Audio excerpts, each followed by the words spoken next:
nous. Et puis tout de suite, on déroule l'actualité avec Laurence Piquet. Bonjour. Bonjour Patrick. Le progrès de loi sur l'immigration, le projet de loi pour commencer.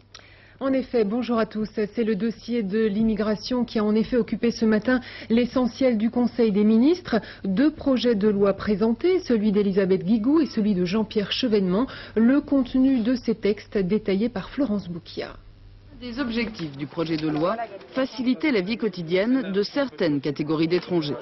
Ainsi, de nouvelles cartes de séjour seront créées. Une carte de séjour temporaire, mention scientifique, pour renforcer les échanges intellectuels avec les pays étrangers. Une carte de séjour pour les étrangers malades.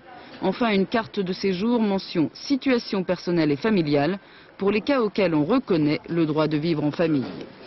Pour l'accueil temporaire de certains étrangers, le certificat d'hébergement est maintenu, accordé par le maire, avec recours possible auprès du préfet. Par rapport aux lois Debré, la durée de rétention administrative pour un étranger en situation irrégulière est allongée. Elle passe de 10 à 12 jours. Pas de droit du sol intégral dans le projet Guigou. Pour obtenir la nationalité française, une personne née en France de parents étrangers doit avoir résidé sur le territoire pendant au moins 5 ans depuis l'âge de 11 ans.